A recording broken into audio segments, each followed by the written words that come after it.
The views and opinions expressed by the guests do not necessarily state or reflect those of the hosts and the podcast. Hey everyone, welcome to the new episode of the Discriminal Podcast. We're here with Will the Kill Chope. He's back in the US right now, right, Will? Yeah, I'm in Florida now, of Ah, all places. Yeah. was that because of the whole Corona situation? You got locked down there? Well, no, because I was stuck in Singapore. Ah, Like Singapore started lockdown like the end of March, mhm. and I was like, fuck, okay, I'll try to wait it out in Singapore and see how long this lasts. I was like, surely this can't last forever. But Singapore's still on lockdown, or they're on like their phase one, which is Yeah, almost the same as lockdown, anyways. yeah. But I ended up lasting a month, and I just wasn't making any money, and I'm not working. The gym that I was coaching at was closed, so it's like yeah, I had no choice. And also, the border of Thailand closed their border. All the surrounding countries closed their borders, so I had no choice but to come back to America. So yeah, That sucks, bro. and I'm still stuck here until like the border is still open because yeah, I even checked. I was gonna see even to come to the Philippines, or anywhere because my friend, but he's married to a Filipina, so they're allowing spouses to go back uh to go back to the Philippines, but I wouldn't be able to go back on a tourist visa.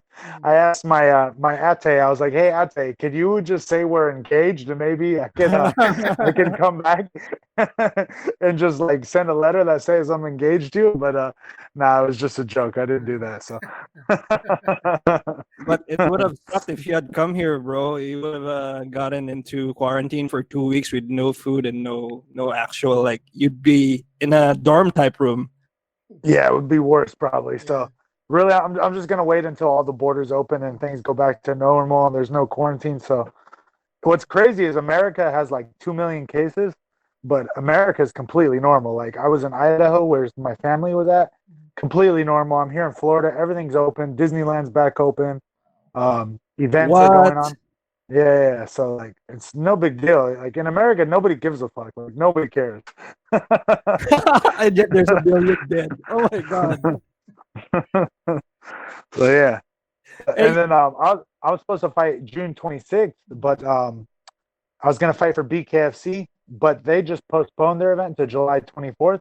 And the reason they postponed it because of July 24th, they'll be able to have a live audience then.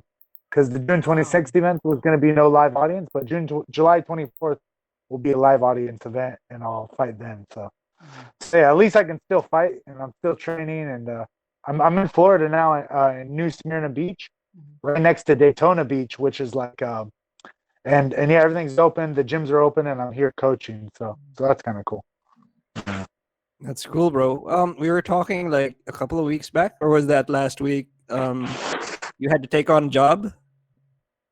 Oh yeah, so I did. I worked. I got a job in Idaho, and I was working at. Oh, my sister got me a job. She works at a factory, but this factory. What kind of factory, you might ask?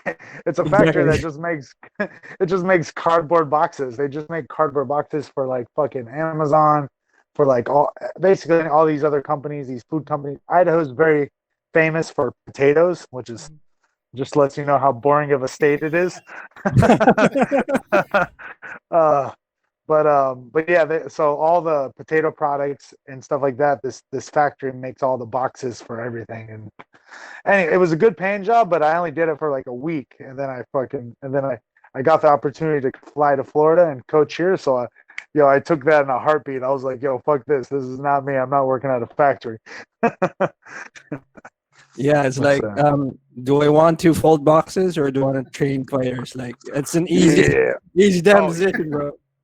yeah. What's funny? I mean, like, it's crazy though. Like, cause factory jobs, like, little like shitty factories in like Asia and China or Vietnam or even in the Philippines, they pay like terrible wages. But in America, the wages are actually very high for like labor jobs and for factory jobs. Like construction workers make good money, but I don't care. Like even though the money is actually better than if I than for me to coach, but I much rather be happy and do what I love and coach than work some job 8 to 12 hours a day doing something I hate. So yeah, yeah. So yeah, that's my life right now. So yeah, guys. Well, I'm sure everything's gonna be better soon. Yeah, for sure, for sure. It can't rain forever, you know. Yeah. When you got back to the States, how was the adjustment again? You know what? Oh, everybody, like, you know what, the initial assessment, like when as soon as I land in America, I know I'm back in America. When I look around, and over half the people, oh, literally over 50% of the people I see are either overweight or obese. I'm like, yep, I'm back in America now. it's uh, that bad. but but no, I mean, like some things I'm really happy to be back here because I'm like, I don't like one thing as an American, Americans don't believe that we should sacrifice our freedom for a little bit of safety. Like, and like, I don't believe this whole coronavirus thing is as dangerous as the media makes it seem. And so like, I think we have a higher risk of like getting into a car accident anytime we get in a car, than catching coronavirus and dying as like a young guy who's healthy. So I do like that things are normal here and I can still make money. So I'm very grateful for that as an American. But there are still some culture shocks. Like I've spent my entire adult life in Asia. Like I moved to Asia when I was 18, basically, Mhm. and so this is really my first time I'm here, kind of like long term or more than a month, like as an adult, and like Did you have to adjust to like the culture again since you've been yeah, away from like this? Americans are super super confident, Mhm. and even if they don't know anything about the subject they're talking about, one thing that really sets Americans apart, they're very loud and they're very confident, even about shit they have no idea about. And so like that's it's frustrating hearing like seeing people and hearing that, and like also even being a coach in a gym, like when you're in Asia, like people, if you're a coach or a teacher or you're in a place of like a respect, like people instantly will respect you and they'll value what you say and they'll listen intently. Also, when people show up to the gym, everybody's there to work hard as fuck in Asia, and here in the States, it's a yeah. It's I feel like the respect factor for being a coach is not the same. Like I really have to earn the guy's respect in the gym. Like I don't just earn it. I just don't get the respect automatically because I'm the coach. I have to really like build a personal relationship with every student and try to like really earn everybody's respect, which is it's not always a bad thing, but it's exhausting. It definitely makes me a little more tired mentally. You know what I mean? I don't know if It's that makes double the sense, work, but bro. yeah, it's I don't know. It's frustrating. There's some things that are very very frustrating about America. Not considering the politics and all the shit that's on the news. I don't really actually experience or see much of that stuff, but just dealing with Americans on day to day basis is it's definitely different than being in Asia. So yeah, I feel like a foreigner in my own country, even though I sound just like them and I speak the language. I definitely feel like a foreigner. I was just going to say that you sound like a foreigner talking about an alien country. I mean, it really feels that way at times. Like I don't know. Like I'm very, like I said, I'm very grateful for my U.S. passport. I'm very grateful that I can come back here and work. But there's some things that are definitely a lot like very different that I miss home. Asia to me, Asia is home. Like America will never be. I don't think will ever be my home again. Like I'll be like I actually never imagined coming back here for other than like a vacation. So it's kind of it's been a weird adjustment, but I just can't wait to get back to my home, back overseas with my family, and go back to like my version of normal. You know. Exactly. We hope your family is okay, though, brother. Oh yeah, yeah. They're doing really good. My wife's in her hometown. My kids are good. We're paying for like this extra program. There's a teacher who's is running classes from her home. This older teacher, and so my kids are still learning and going to school and doing stuff. Even though school's not officially back on, they're still yeah. Everything's still normal for my family and my kids. Especially in my wife's hometown, everything's still pretty normal. Only like Bangkok and Phuket, the big tourist areas are kind of like locked down or were like had kind of weirdness. But Thailand's opening kind of back up now, and things are kind of going back to normal now. Just the borders are still closed, so no tourism still. So that kind of sucks. So same as the Philippines, I would assume, right, guys? how's it going there? Oh, it sucks, man. Everybody's out in the streets again. No, that's a Zero, kind of a good thing. Zero fucks, right? Nobody cares. zero fucks. Less than 1% of the populace tested, man. Awesome. No, that's one of the good things. Like about at least one thing that I do know, if I want to go get a test for coronavirus, I can easily go get a test here. That's Yeah, that's like good. yeah. So like that does suck. Like if the testing's not like up to date, hopefully they at least get their testing. So if people are paranoid or something, they can at least get tested. You guys all know Yin, right? Or I call her Maria. Her real name's Maria Yin, the photographer who's the nurse. She was telling me Oh that it's yeah, pretty yeah. crazy. She's a Yeah, nurse. she's works at the biggest hospital, Philippine General Hospital. And she was telling me it's pretty crazy. So, but Yeah, yeah, she sent us a video of her just trying to put on the PPE for her, like, because oh my god, what they do is like they rotate the medical staff every week. Then you take yes, off. You go on a hiatus for 2 weeks for observation, stuff like that.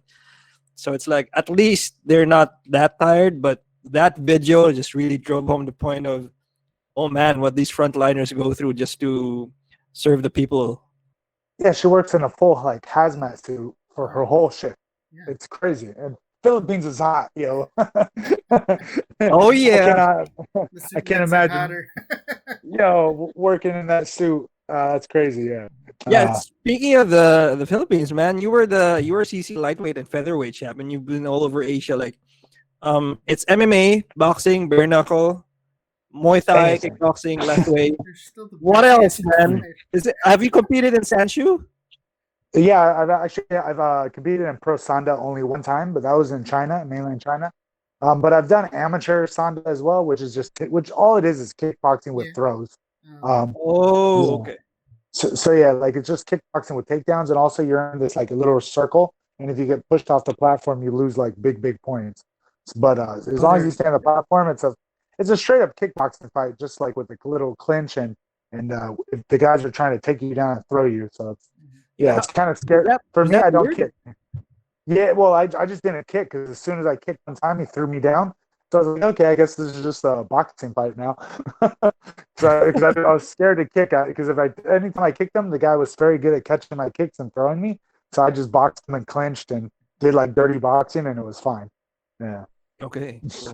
Yeah. Well, as far as like Asia is concerned, or the region Southeast Asia, before the lockdown, where were the big money fights? I mean, where was it most fun to fight, and where was it like that you made the most? Money wise, I hate to say this because I really dislike and don't like mainland China. But like as far as making money, if you get good fighting in mainland China and you win most of your fights or you do very well, or China is a good place to make money as a fighter, especially in Asia. The fight purses they pay in US dollar or they pay US dollar equivalent. So you get paid Chinese RMB, but it'll be to the US dollar equivalent. Yeah, I think I remember us talking about this. Like you were still based in Tianjin. Yeah, like China pays well. I've coached there as well. Like when I really say I dislike China, like I've been there a lot. I've been to China over 30 different times. I've coached in Shanghai, Tianjin, another city called Jinan.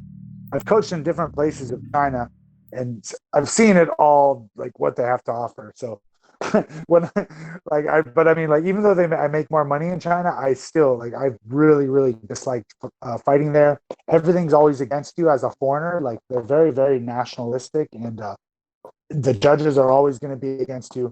Everything's always going to be unfavored. The matchups they always try to be really shitty with the match, and they always try to organize mismatches for foreigners versus Chinese. I got really good at this though because I fought in China enough. I started using my full name instead of going by the Will that Killed Chope. I started going by William Richard, which is my full first name and my middle name. And then so a lot of people thought I was just like a tall, lanky English teacher or they didn't know I was like a legit UFC veteran and all that. And I got a lot of pretty funny matchups because they thought they were setting me up. You were some other dude. Yeah, they thought they were setting me up, and I was setting them up. So very good. But China. Yeah, some of my favorite places to fight in though. I love fighting in Taiwan. Taiwan's probably one of my favorite countries in Asia. probably of all time, like ever. Like I really love Taiwan, which is funny. I hate China, but I love Taiwan, which is which is funny. But yeah, fighting in Japan's awesome. Philippines, every single time I've been to the Philippines has been a great time. I used to live in Baguio back in the day. I stayed in Makati for a few months. I'm actually supposed to fight in Mindanao. I was supposed to fight earlier, actually this month. I was supposed to fight in Mindanao, or I was going to go boxing and have a boxing match, and of course everything got all canceled and postponed. So hopefully it still happens at the end of this year, but still waiting to hear from the promoter when it'll happen and what will go on. So I still like to make trips to the Philippines, and I really want to pursue boxing more. I would love to box in the Philippines if I can get. It's just hard getting fights because you have to really sign. Like at least in the boxing, in the MMA, I can do everything on my own and be my own manager. But if I really want to break into the boxing world, I really have to sign with a promoter, sign with a manager, sign exclusive, and I really just don't like doing that. I don't like giving up my rights and my freedom. So it's a big hassle. In boxing. You won't get anywhere if you don't have a promoter. So I've tried to cut some corners because I run my own show, Thailand Fighting Championship. That's the email I'm using. But so Thailand Fighting Championship, me and my wife promoted in Thailand, and we've done 6 shows so far. But our last 2 big events that we've done, we've had pro boxing and pro MMA. We've done the pro MMA in the ring and the boxing in the ring, and I'm starting to build a relationship with the WBC Asia. Wow. So I'm hoping building a relationship as a promoter with them, and I might fight in my own show and hopefully get good with them so I can open up some more opportunities for me fighting as well. Like I definitely plan to pursue and do the promotion more, but I still like I'm a fighter still. I love fighting. Anytime I corner guys or I promote an event, I get jealous of my own the fighters fighting in my show. Like I want to fight, like it's yeah. Yeah, as if you weren't busy enough, Will. You started TFC. Like, what's the biggest headache of of course you want to fight, but what's the biggest headache of being a promoter? MMA fighters are the worst to deal with, hands down. Hands down. Yeah. No, I'm not. I'm not kidding. Why? Because we do a mixed event. We always have at least one Muay Thai fight on the show. We have pro boxing and pro MMA. But MMA fighters will cancel on you last minute. They're real picky about opponents. Guys want easy wins or they want scrub fights or whatever, and they're so hard to negotiate with and deal with. But if I organize a Muay Thai fight, I can just pick the guy as long as they're the same weight. The guys will fight each other. They don't care. As long as roughly they have the same amount of fights, they don't care. They don't really give a shit, yeah. Not at all. And even the boxers, as long as the guys are both pro debut or both just a couple of fights and they're fighting each other, it doesn't matter. They'll fight each other. But MMA fighters, even if trying to get 2 pro debuts, what BJJ belt is he? How many amateur fights does he have? How many Muay Thai fights? And bro, there's so much drama, and I'm like, yo, and I get mad at them. I'll be like, bro, if you're gonna do this, you're not fighting on my show. And so, my last 2 events, I've only had 2 or 3 MMA fights each event because they've just been so hard to deal with, and drama I'm just queen. I don't know. You'd think that since you are an MMA fighter yourself, it'll be easy to deal with them, but apparently not. The guys I do deal with, they're good because they know my style and they know how I am, and some of the fighters won't even know that I'm a fighter. They won't know who I am until they actually Google me, and then when they Google me, they're like, "Oh shit, oh what the fuck," and then they totally change their attitude. Yeah, they change their attitude towards me. But if I'm talking to a fighter who doesn't know who I am or don't know who he's actually talking to, they have a really really bad attitude usually, and I find that mostly with MMA fighters, and it's that's the worst, probably the worst thing about the fights. But then I get some badasses that are just like me, and they'll fight anybody, and they don't care about the matchup, they don't care about the money or the budget. They just want to fight and prove themselves and those guys make it all worthwhile. Don't get me wrong. When I find those guys are awesome, they're great, and I have mad respect for them because I'm the same way. So yeah. That's actually true. I think the Muay Thai fights in TFC are just the bomb, man.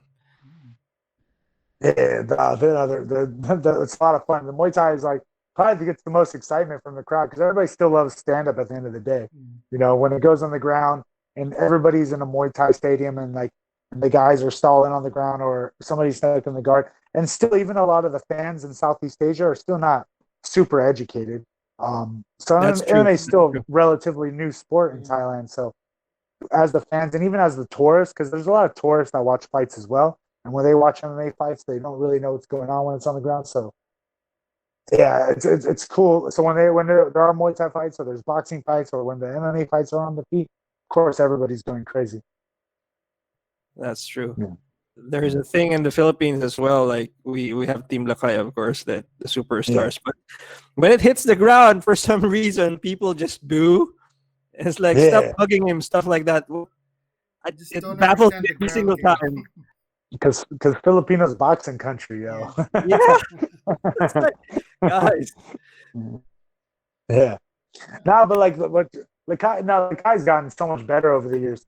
Like I've really seen them, especially since 2010 to now, the level difference and how scrambly they are. Those guys scramble like crazy. Their wrestling is so much better. And yeah, those guys are super athletes up there in the Highlands. So yeah. I'm sure you missed the crisp air of Baguio, bro. Oh no, it's nice. There's nothing like it. Like, well, I guess like America has it too, but mostly in Colorado and Denver, and we have Big Bear. We have some high altitude places as well. But yeah, Baguio is nice. Yeah. Which team were you associated with when you were living here, bro? Fight Core MMA. Oh, Fight Baguio. Core. Yeah. Yeah, it's the owner, guys. Nico Kuya Nico and my Ate JD. They're like family to me. Like they really like when I lived in I lived in Baguio. I lived with them. I lived with them for almost a year. They took care of me, and yeah, I'm like that was way back in 2011. I was like really struggling as a fighter, and I wasn't making a lot of money. Like I was, even though I'm a white American, like I was really really poor. Like I came to Asia and I went around on money. I had no money on me, and like that was it. And I was just fighting for the only money I ever made was from my income from my fights, and that was it. And so, yeah, they really are like my older brother and older sister because they really did take care of me and help me out and yeah, helped me out in the Philippines a lot. And even JD's helped me out with talking with the URCC and yeah, I appreciate those guys so much. And Fight Core. Yeah, really good gym. Dave Bangigi. That that guy's amazing. Yeah, he's the future, man. He's the future, and he's in one Warrior Series now, and he's a little beast, man. He's a little guy, but he's a beast. For a time, you were also training with Muma, and it's funny because that was with Rex De Lara, right? Yeah, and way back in the day, me and Rex De Lara, we fought each other. Like ages ago. Yeah. I want to say 8 years ago. 8 years ago or 9 years ago we fought each other. Yeah, probably 8 years ago. Yeah. But Rex is a great guy. Actually, for a little short guy. He's a great boxer. He always anytime I spar with him, I always get hit with random shit. I'm like, man, I'm supposed to be keeping this guy at the end of my jab. But he's a beast. And now Rex is a great guy. Muma, the owner, and I love them as well. So I have like two families: my family in Baguio and my family in Mindanao and also in Makati. So yeah. Yeah, I watched you guys spar, you and Rex, and it was like he was always getting into your guards, like right inside the pocket. Like, how does he do that? He's fast. He just goes under my jab. He can level change underneath me so easily. It's not fair. It's so fast, man. Yeah, it was crazy. He's like 37, I think. I think he's 37 now, and like he's like late 30s, and he's still like fast and explosive, and he's a really good athlete for being almost 40. So yeah, that's true. Is there a favorite of yours? Like Lethway is pretty big these days. Like, do you prefer fighting in any one of the arts that you actually compete in? No, I think Lethway is a lot of fun because it depends on the referee, of course, because if they're breaking up the clinch a lot, then it's kind of annoying. But if they actually let Lethway free flow like it is supposed to be, it should be called Vale Tudo because it's just straight up Vale Tudo. but with no ground game. It's just That's true. freestyle stand-up. You can do suplexes, any trip sweeps, literally anything on the feet. You can punch the back of the head. You can push kick the groin. Like it's anything. It's kind of nuts. Yeah, I like Lethway. Lethway is pretty fun, but I like MMA too because it's the most freestyle. It's like probably the most. It's the most realistic you're gonna get to like if me and one man decide to fight each other on the street. MMA is like the closest you're gonna get to that, right? Yeah. Like, I think MMA is the closest to a street fight in my opinion. Of course, you got MMA gloves on, but man, MMA gloves, yeah, those things hurt. They hurt just as much as bare knuckle, except for at least you're not going to break your hand when you hit somebody. That's the only difference. Yeah, That's true. I actually don't like bare knuckle boxing at all. I don't like. I'll fight it. Why is I'm gonna fight. Yeah, I don't like bare knuckle boxing at all. I like regular boxing. I think regular boxing is probably the most fun. Like, because it's more, for me, regular boxing is more like a game. Because you have the big gloves and stuff, and it's just you're just using your hands, and I don't know. It's like dancing. But bare knuckle boxing is just there's so many risks that you get cut so easy because the bare knuckle and in Lethway you can put gauze and tape over your knuckles and really protect your hand and secure your hand with the gauze. But in bare knuckle boxing, like bare knuckle BKFC or BKB in London, you can't have anything over your knuckle. The tape is only to wrap your wrist, and that is it. And so it's just for support. Yeah, just wrist support, and that's it. And it's bullshit. It's like because I fought twice already, and both times I felt like I was going to break my hand because I hit the skull like the wrong way, and like so. What's funny is on the YouTube on my one bare knuckle boxing fight that I fought, I won a decision. It was a 7-round fight, and I won a decision. Yeah, the UK one, right? Yeah, the UK, and everybody in the comments, I have so many haters talking shit because I wore pink shorts. They're talking shit about my pink shorts. They're talking shit that I had pillow hands and that I have no power and blah blah blah. And I was like, you guys are retarded. I was like, first of all, I'm just trying to box and learn, and I'm not hitting him as hard as I can to the face because I don't want to break my hand. But I try to throw my body shots harder because I felt safer throwing body shots. But I was so scared of hitting the skull or hitting the hard part of the head. And there's a couple times I hit his head and I had to like shake my hand. I was like, ooh, that hurt. And then, yeah. So, Ain't gonna do I'm that. not a fan. Not a fan of BKFC, but they pay well. So it's like they pay really well. So like, there's nothing like I'm gonna do it. Like no matter what, I'm gonna fight. And I'm a prize fighter at the end of the day. So yeah, you guys are gonna pay me more. Chance of injury if you just tape the wrist right and not the knuckles. Yeah, but I mean, like, but they like because they pay more. Like, I don't have no choice. Like, I'm just gonna fight. Like, all right, like I'll fight heavyweight if they pay me enough. You know what I mean? So. Well, it's a good thing you've never gotten a serious injury out of the bare knuckle fight, bro. Yeah. No, not yet. Thank God. Knock on wood. So my next fight's bare knuckle. So knocking on wood right now. So I'm gonna be safe for that one too. Yeah, gotta practice those body shots. Well, in line with that, though, since we already mentioned Lethway, if you were given a chance to like go toe to toe with Dave Leduc, would you? Oh, I would do it for sure. I would definitely need to gain some weight because me and Dave Leduc are roughly huge, right? the same height. Oh, he's massive, and I honestly I know Dave pretty well. I've talked to him a few times. He was at Tiger a few times. He actually back before he fought Lethway, he actually was trying to asked me to help him find fights in China as well. But anyways, but yeah, he's a nice guy, really nice person. But I don't think he's as good as everybody says he is. As an MMA fighter, if you look at his MMA record on Sherdog and Topology, he's a terrible MMA fighter.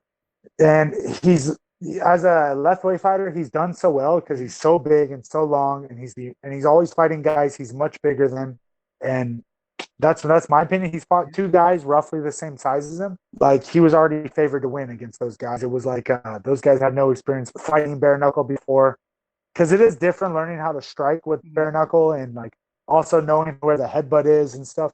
So he has a lot more Lethway experience than a lot of the guys he's fighting. But yeah, I would love to gain weight and fight that guy. Like if he would want to fight, I would be okay for it. I'd totally be keen for that. So we're talking about the Seth Baczynski fight, right? Yeah, Seth Baczynski, but Seth Baczynski's like past his prime already. Like Yes, got cut exactly. from the UFC, much past his prime. Probably just doing the fight in WLC for extra money. They're probably paying him like $20,000, so he took the fight against Leduc, and so yeah, of course. So of course he took the fight, but that guy and Dave's only fought one other guy the same size as him. I forget the name. He fought him in the left weight Japan show, but everybody else he's fought has been like way shorter, weight wise, not the same, like not the same weight because he fights at open weight, and those guys are not as big as him. So I don't know, So he's whatever. stacking the odds Yeah, against him, for in his yeah, favor. I mean, yeah. yeah. I mean, I sound like a hater, I know, but No, it's true though. Like Burmese you watch the are your videos, size. he's way bigger than everybody. He's way Yeah, bigger he's than all those guys. way bigger. Yeah. Yeah. And him calling out Buakaw is ridiculous because Buakaw has fought most of his career around 70 kilos or really 69 kilograms. But he fights now, I think, about 75 because he's a little bit older and he has a little bit more muscle now. You can tell Buakaw's on the juice now. Yeah, yeah. I was going to say Yeah. like, No, he could get bigger, but still. no, but he's like 75 kg right now. But he still fights 75 kg. He's not. I think he's 5'8", 5'8", 5'9". And Dave Leduc's 6'3" or 6'2" or something. Whoa. So it's like and yeah, and he wants to call Buakaw, and he's way bigger than Buakaw. So it makes no sense. They're in completely different weight classes. Yeah, that's crazy. It's stupid. But everybody wants to see that super fight and blah blah blah. And It sounds I good. don't know. Yeah, it looks good on paper, and then you look at them side by side, and you're like, "This is stupid." Some of the fans won't mind that. They just like the idea that it's Dave Leduc and Bukau. Yeah, of course. Well, because you guys know Sanchai, right? Sanchai. Yeah. Yeah. Small guy. Sanchai has fought so many guys way bigger than him, taller than him. He's the real king of Muay Thai. But he's like a 64 kilo fighter, 64 kilos, 65, and he fights all these big guys, and he wins. And It's his footwork. Yeah, so like I mean, man, I think Buakaw he would still give Leduc a crazy fight. It'd be a better fight than a lot of those Burmese guys fighting Dave Leduc because but yeah, I don't know. We'll see if it happens or not.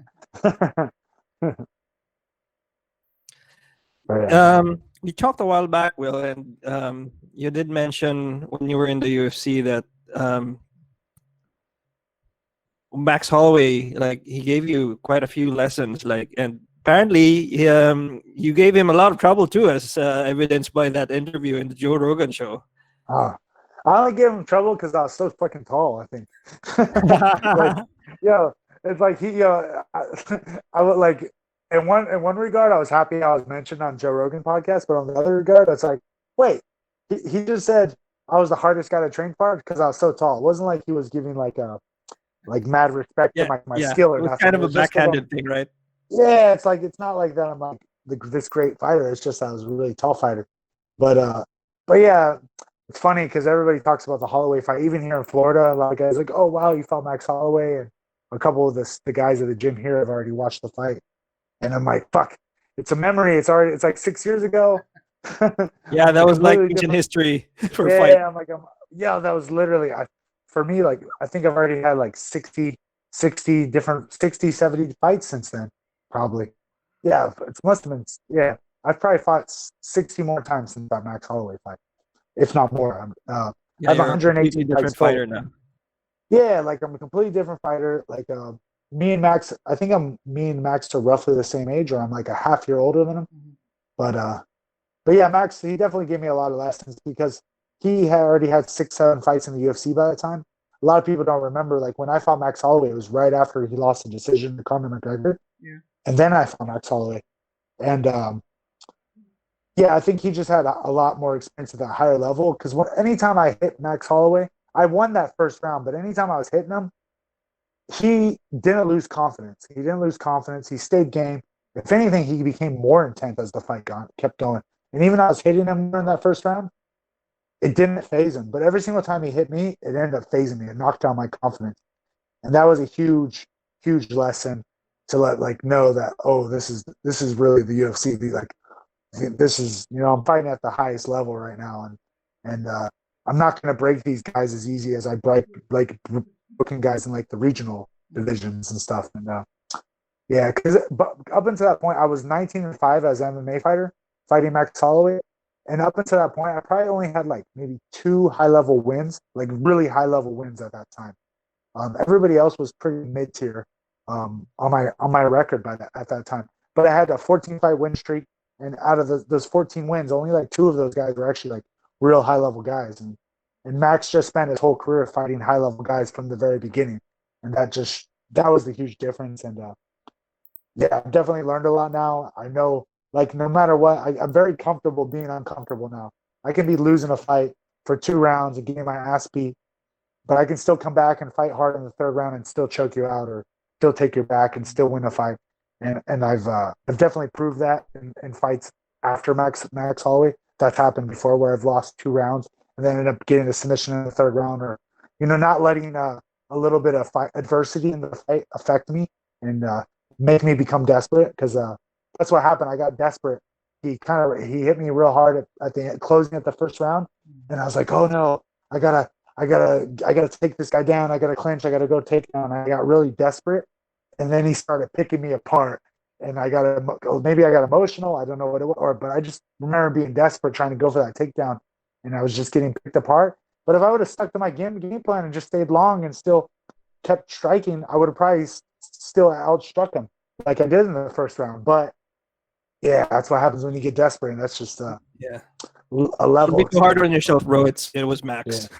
It was really good. Yeah. No, of course. But like, no, I'm just like thinking in my head like all the lessons I've learned. I was very happy for that experience because it's helped me grow so much as a fighter. And yeah, all of my fights have helped me grow in some way or form. But that was definitely a big level up experience. Yeah, well, regarding the very long and wide experience that you've had fighting all around Asia, well, mainly in MMA, what do you think, fighters still need to improve on? I would still like to see, well, especially Asian fighters, I would really like to see Asians really work on their wrestling. I don't know what it would take, because a lot of Brazilians came over to Asia, different parts of Southeast Asia, and really there's a lot of black belts in Southeast Asia nowadays compared to like 10 years ago. Like in 2010, there was hardly any black belts. I remember if you were a blue belt, you were a big deal. Like if you walked into a gym and you're a blue belt or a purple belt, you were like the fucking man. Most gyms were being taught by purple belts at the time. There was only like, very, very few black belts. I'm not talking about Japan, obviously. I'm talking about Southeast Asia, but or even China and Southeast Asia. There's so few, but the jiu-jitsu level has really risen a lot, and you are seeing even in the Philippines. Yeah, you guys got a lot of black belts now. But we really do need to work on our wrestling, brother. Yeah, but like I think American wrestling, or even what, like you can say Iranian, get like having Iranian wrestling, like the countries that are really strong for wrestling is probably like Russia, Iran, Turkey, America. Getting these type of wrestlers over and learning how to implement that wrestling into the MMA game, because jiu-jitsu levels there, the striking level, like even being back in the States, I can say this for a fact. Boxers, even though I'm boxing guys my height or guys who are all around 6 feet tall, like nobody gives me trouble here, like a little 5'7" Thai guy or a 5'5" Rex Delara. Nobody gives me trouble like those guys. Those guys give me way more trouble than all these 6-foot guys or even I got another guy who's at my gym now. I've been posting some videos. He's 6'5", and so I'm actually training with somebody taller than me. But the striking level in America compared to Asia is totally like huge difference.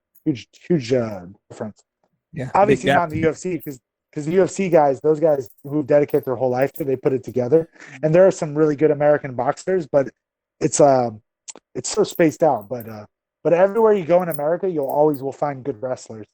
And in Asia, that's very, very rare. You don't really, or you might get a guy who's a good boxer and a good jiu-jitsu, but he has no takedowns. And so he can't really, he's getting picked apart on his feet, and he can't use his black belt in jiu-jitsu because he just can't get a takedown. So it's like, I would like to see, or he'll just pull guard, right? Maybe, but nowadays pulling guard is super dangerous. You don't see, back in the day, it used to be style versus style, and you used to see guys pull guard a lot. Fuck, I think even in Alvin Aguilar, uh, in his street fight videos, for people that don't know Alvin Aguilar, the URCC president, but yeah, in his street fight videos, he pulled guard on guys and fucking broke their arms and shit. Yeah. But that doesn't, you just don't. That just doesn't happen anymore. It's 2020. The level, the game has evolved. You can't pull guard and win fights anymore. So, No, if you pull guard, you're gonna get pounded. you're gonna get elbowed. Everybody's watched John Jones videos. They're gonna. Oh my John God! Jones Yeah. you. Of course, fighting all over Asia, you've gotten to see all kinds of yeah, you were saying you hate China, and not only because they're very nationalistic, but they also stack the judging against you as any foreigner, right? Yeah, the fights are not the nationalism. I can admire it as an outsider, but it's like, why are you guys so like? You guys spit everywhere. You guys don't respect personal space. You guys cut lines. They're like the amount of times I've seen people urinate in public or poop in public. Oh my God! Literally, Yeah, I'm literally not kidding when I say this. Like in China, I've literally seen guys squatting and taking crap on the sidewalk, and it's disgusting. It's like, and I'm not like, this isn't like once in a yeah, they eat dogs still, and they fucking I mean, of course in Baguio they eat dogs. They're still eaters. But yeah, the way they kill the dogs and they skin them when they're alive and they do crazy stuff. There's just so many things about China I really, really dislike. I'm sure. And, yeah. Same as us. I know. I'm not allowed to talk shit. It's like just considered. But like, I like Chinese people. Like, I like Chinese Singaporeans, Chinese Malaysians. I love Taiwan. Taiwan is my favorite country. Taiwan on their passports is the Republic of China. But mainland China is it's just this completely different animal. Not just the fight industry, but just everything. Even living there as a coach was anyways, it's a great place to make money. It's true, bro. But that's true. If all you care about is making money, then hey, go make money there. But if you don't, like, I don't know. I wasn't happy there. So yeah. It's pretty apparent. I mean, can hear it in your voice. But yeah, we were talking. I wanted to talk specifically about the dark side of like the fight business, being that you're a promoter as well, and like in Southeast Asia and like a lot of the region, there's not much regulation, right? That translates to, of course, the testing as well. I know the industry perfectly, very well in Asia, and even Japan does not test. Like, yes, they have safety, they have doctors on site. Even at my shows in Thailand Fighting Championship, I have doctors on site. I'm sanctioned by the Sports Authority of Thailand, but we have our referees, we have our judges. I make sure I always have experienced referees. But yeah, I don't have drug testing in my show. I don't have the money to drug test all the fighters. It just would just add another huge expense to my shows. The URCC does, or not the URCC, I'd say all fight sports in the Philippines, to get your licenses, you have to take a drug test. But when they say drug test, that's not performance enhancing drugs. In the Philippines, you just take a test for marijuana and for amphetamines, which is like methamphetamine or what do you guys call it? Shabu. Even when you get your license in the Philippines, you just need to take a normal, like a drug test, not a performance enhancing drug test. So that's the difference. And especially in a place like Thailand where all those foreign gyms are, and even in Malaysia, there's places you can buy performance enhancing drugs over the counter. Like I've seen it. I've been sponsored by Puka Pro Nutrition back in the day, and even at Puka Pro Nutrition, which is it's like a GNC kind of in Thailand. Yeah, it's a GNC. But you can walk in. It's kind of like a GNC, the Puka Pro Nutrition, but it's a privately owned company. But you walk in, and even at the desk where the counter is, where you check out and buy stuff, there's a binder or a binder, and it has all the performance enhancing drugs that you can order or you can buy right there, and the guy will go in the back room and get them for you. They're not on display on the outside. It's not just like all in your face, but it's very easy to get performance enhancing drugs in Asia.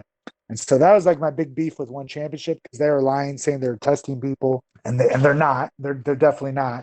So this is the WADA affiliated thing that they were so proud of, supposedly. Oh, but that's the thing about WADA too. Even being a WADA, like, okay, so WADA isn't like this independent body that comes out and there's like WADA officials at a One Championship event testing guys. What they're doing is like your lab, like I can own a clinic. If I can own a clinic here in Florida and go through these certain standards and then apply for WADA, be like authorized by WADA, Yeah.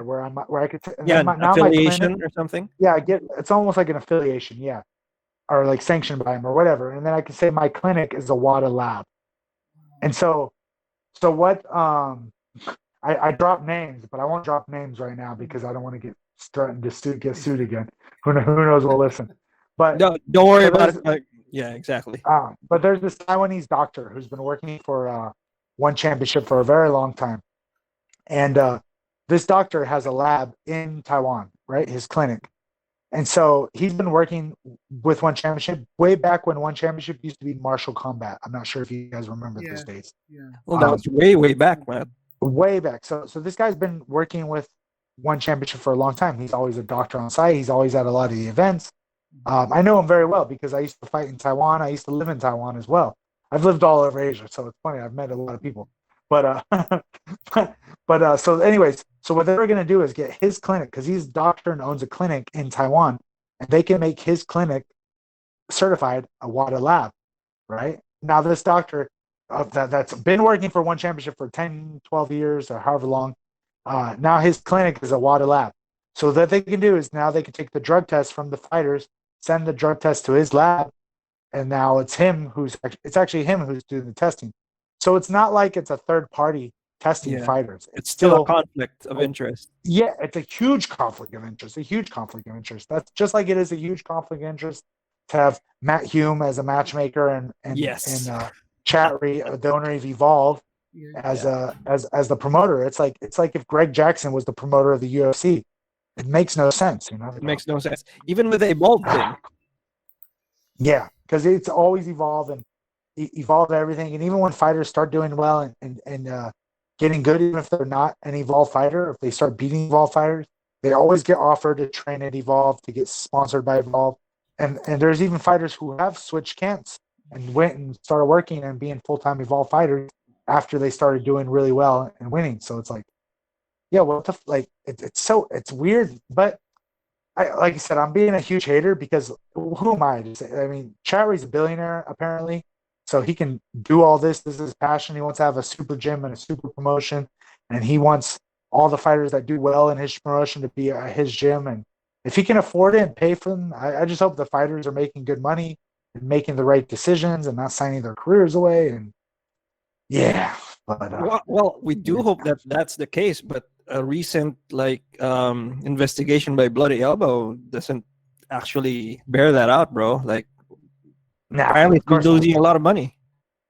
Yeah, but like it's not Chatry's money they're losing investor money. But somehow it's incredible though how, and I don't know if it's Chatry or if it's team, it's incredible their money, like the way how good they are at raising funds. They're very good at raising money and finding new investors and finding these people because it blows me away that they can get new $100 million in investment like overnight and stuff. And it's like, how are these guys investing money when there's all these articles about them losing money? But I don't know. Pretty crazy. I don't know how, it's insane. But who knows? It's obviously not going to last forever. I don't think that one championship has a successful business model. They're free on TV. They have no pay-per-views. They don't really make a shit ton of money off merchandise. Most of their tickets, even on the event, people can buy tickets, of course, but most people that are at the stadiums when they claim to be sold out or full, those are usually free tickets. They always give out free tickets. I've never had to pay to go to a one championship event. I've cornered tons of fighters, but anytime I wasn't cornering a fighter, and if I was in a city during a one championship event, I've always got free tickets somehow. So I always known somebody who's had literally hundreds of free tickets for the show. So hundreds. I'm talking hundreds of free tickets. Yeah. So yeah, we'll see. Eventually the bubble will burst, but for right now, I hope the fighters make money. I hope everybody makes money and it does well. The sad thing is I feel like one championship could be such a great positive influence for Asian MMA, but they just do too many like really, really dirtbag shady shit. That's not, I don't feel as good for the industry. But and it's unfortunate. It really is unfortunate. That's pretty much it. I think you hit the nail on the head. The shady stuff. Well, like, okay, just for an example, because what guys people want to talk, like my biggest beef with one championship is them signing fighters to like $500 contracts or $1,000 contracts. And they sign them to these multiple fight contracts that are like 32, 36 pages long. These contracts are long. I've gotten offered a contract before. And most of the fighters don't know anything, know any of the legal language. They don't have the money to hire a lawyer to look over their contract. Most of them don't even have legit managers because one championship doesn't usually go to people's managers. They go directly through the fighters mostly. But they might give the fighter one fight, right? And then he's under this exclusive contract.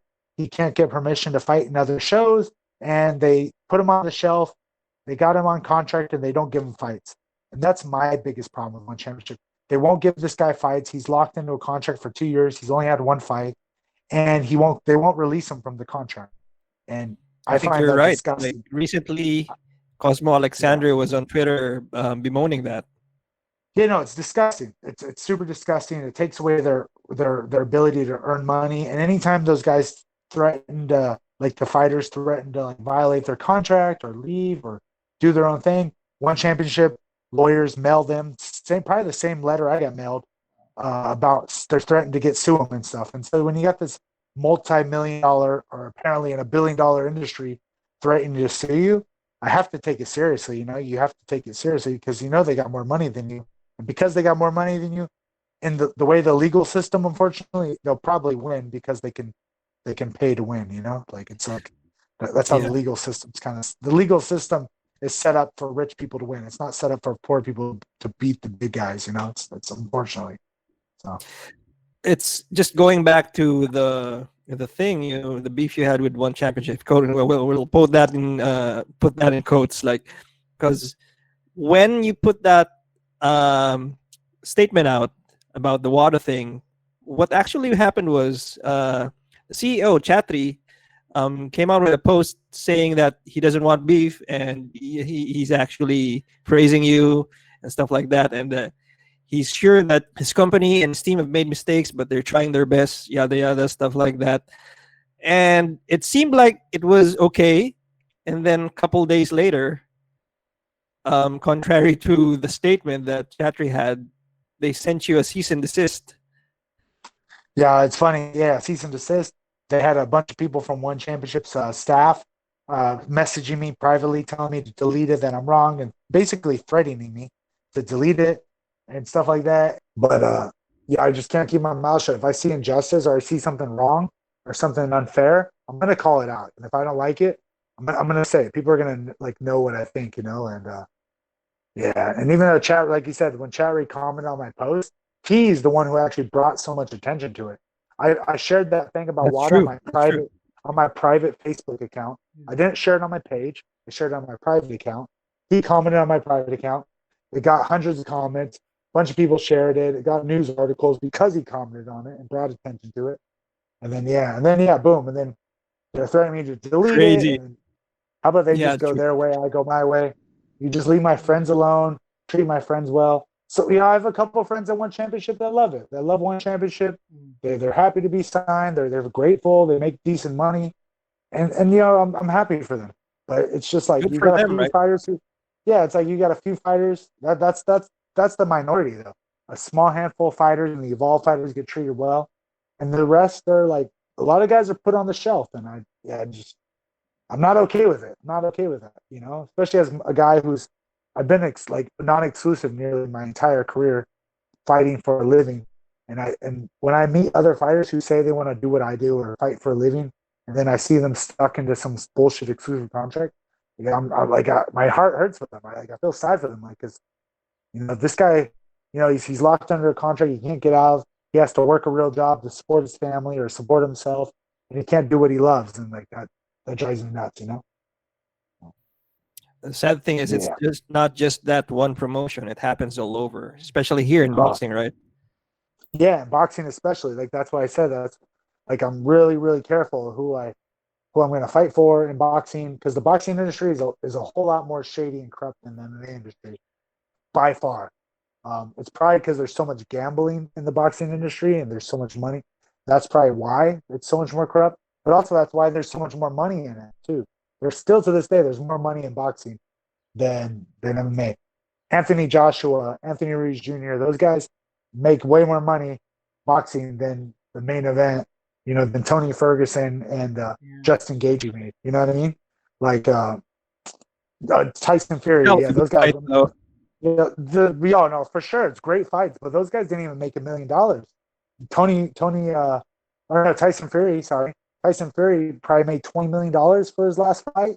You know what I mean? Against Deontay Wilder, and My so he made God.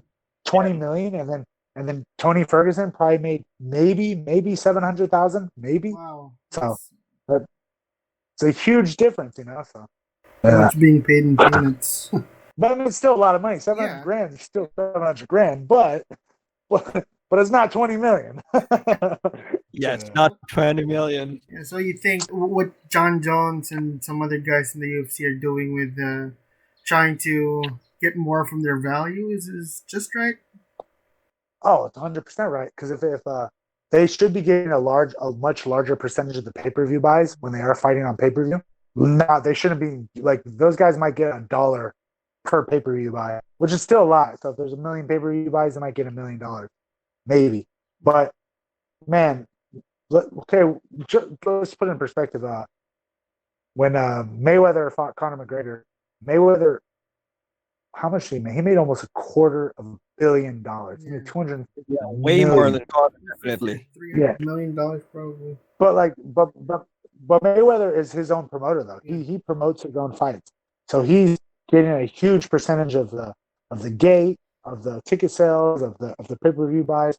And so, I would love to see a union, or not, maybe not a union. A union would be better for like the lower, like all the mid-tier guys and below. But when all these breakout stars like Conor McGregor, Jorge Masvidal, Diaz, because Nate Diaz is talking shit about Herbert Burns and Usman about their fight coming up.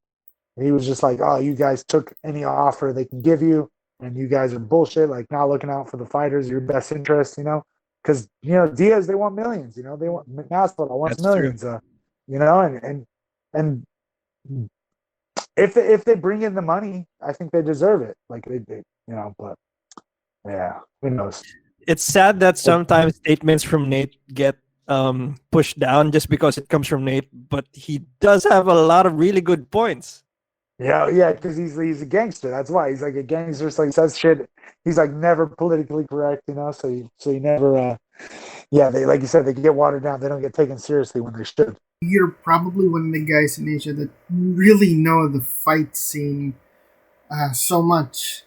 Being technically an Asian or a white Asian already, if that's even a term. I'm an egg. We call those eggs. I'm a white outside, yellow center. That's a good one. Yeah, you're an egg. What do you love most about fighting in Asia, though? Aside from the the shit going on around, what do you love most about fighting in Asia? It was weird because like when I was younger, I think it's changed the reason. I think I genuinely love to fight and I love to compete and I love being in there under the lights.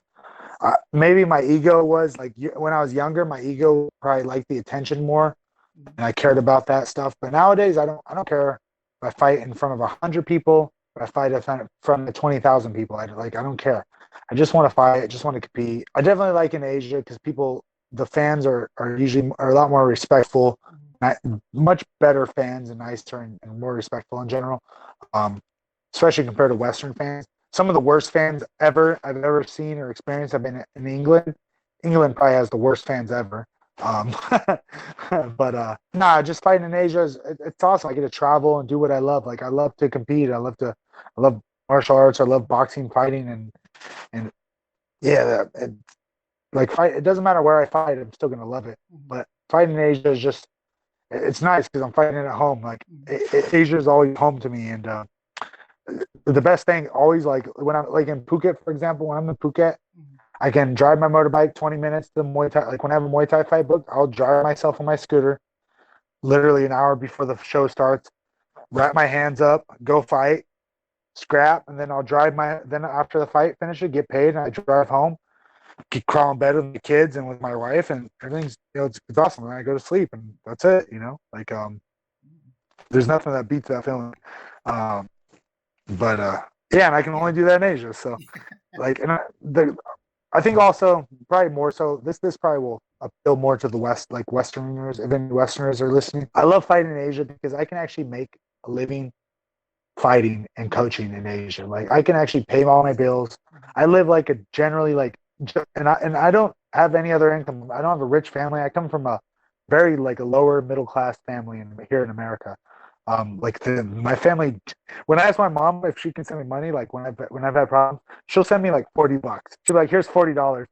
That's all I can spare. Like my family's not like rich by any means. So when I say I make my living fighting, I really do make my living fighting, and I'm with the money I make fighting and coaching, I make enough to live like a nice middle class lifestyle in Asia, and it's nice and it's what I love, and it makes me happy. And if I did that in America, like if I actually did have to stay here in America for like the next year, it would be really hard because I really would have to get a full time job doing something I hated. I'd still try to coach on the side, but the money I'm making right now coaching at this little gym, it's definitely not enough to live. Not it wouldn't be enough to like, pay my rent, get a car. Like the cost of living in America is outrageous. So is that also probably why a lot of Western fighters are basing in Asia? Because it's relatively cheaper than training there. Yeah, especially to Thailand. Like so many are going to Thailand nowadays because Thailand is so like foreigner friendly because they have such a huge infrastructure for the tourism and for all the Westerners. So there's like if you go to Phuket and you go to the road where Tiger Muay Thai and Phuket Top Team is, you guys will be blown away with how few Thai people you'll see and how many white people you actually will see. You'll see like 80% white people and or foreigners, like not all white, but 80% foreigners and 20% Thai people. And you'll It's be like, what the fuck? whole expat community just in those gyms. Yes, and even the gyms, like people think you're going to go to Thailand and train with the Thais. It's like no, the Thais are going to hold pads for you, but all your training partners are going to be other foreigners. Like, yeah, it's like, but yeah, but do you think that's a good thing or a bad thing if you're like a Westerner going to Asia for training? Oh, I mean, like because it is cool in one regard as an MMA fighter. It's cool because you're training with guys from Sweden, from England, from Australia. You're training with Russians, or you're training with people from all over the world, and you're experiencing all those different styles. So that's really cool. Like in Phuket, you'll literally meet people from all over the world, and that's pretty awesome. But if you're trying to learn real specific, you want to if you're going to Thailand to be a Muay Thai fighter, if you want to be a striker, I definitely say go find some small gym because the big gyms you have to go to a big gym if you want to do MMA, but go to a real Thai gym if you want to learn Muay Thai. If you want to experience the real culture, if you want to really live with the Thais and experience it, you can do that as well. But if you're going to go to Phuket and do MMA, you're probably going to go to a big foreigner gym. So it really just depends what's your like what you fancy and what you prefer. Will, how many languages do you know now? Yeah. Oh man, my Chinese is terrible. I speak, which is like it's bad because I've stayed in China so much. I know enough to like kind of teach a class. I can kind of run a boxing class and speak a little bit of broken ass Chinese. My Thai is like basic. I can order food, I can talk to my kids I say my vocabulary is the same as a 7-year-old because my son's 7 years old, so I've probably his vocabulary. But so at least I can order food, talk to a taxi. Like I'll never get lost in Thailand. If I was around Thai people and nobody spoke English, I wouldn't get lost. But it's not like amazing by any means. And and I can't speak Tagalog either. So you guys are I just be saying You know the basic. Yeah. talaga, diba? I know. Well, there you go. You know the basic conversational tone. And you know ate and kuya, so that's like 90% of the respect right there. Yeah, Lola. See, I got enough to survive. You got it down, bro. Still got it. No, like it sucks because like if I would have spent all like 10 years in Thailand, I think I would be fluent for sure. If I would have spent all 10 years in Taiwan, I'd be fluent.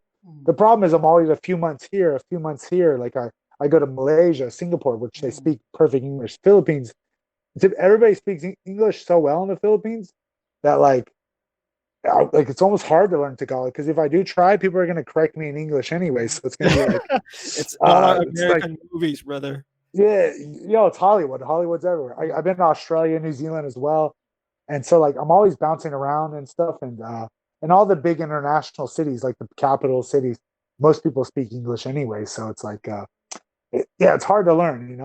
Like yeah, I should be better though. It's not that's my shot at trying to give my excuse why I'm bad at languages, but I should be studying more. But yeah, I try.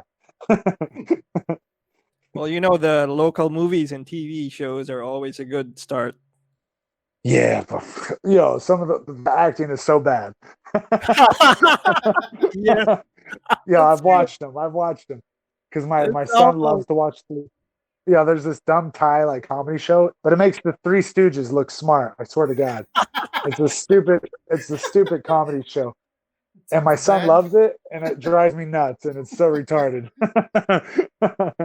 Can you give us an update on the when you're fighting that at that BKFC show? And Okay, so where is it it? was Yeah. supposed to be. They just announced it got postponed. So it was supposed to be June 26th. They just postponed it to July 24th because they got clearance from the government that they will have a live audience. Because if they did it June 26th, it would be no live audience. But so it's going down July 24th here in Florida. It's going to be in Tampa, I believe.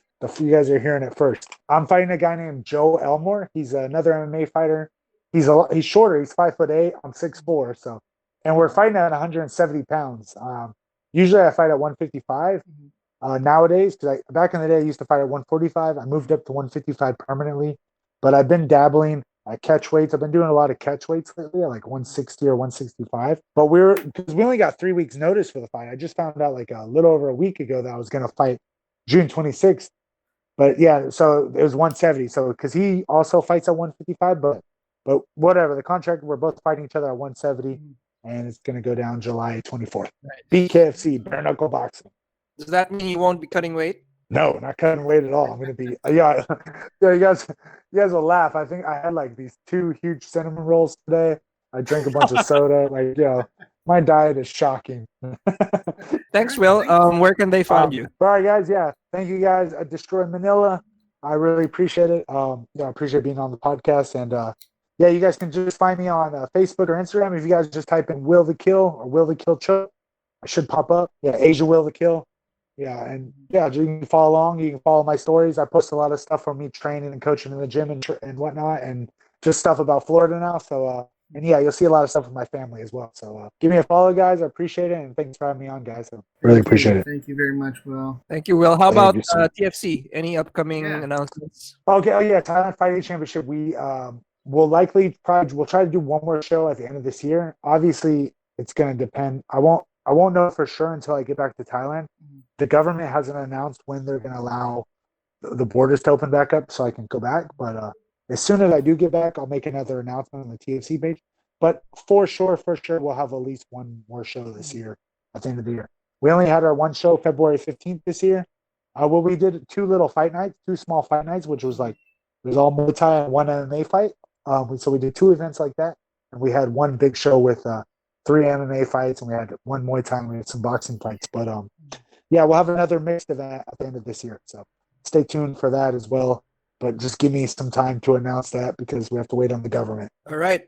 That's it. Will, thank you so much. We'll let you go to sleep now. Sorry about the late call. No worries, guys. Thank you, guys. And talk soon. Catch up more. Yeah. All right. This has been another episode of the Destroy Manila podcast. Thank you for listening, and join us on the next one.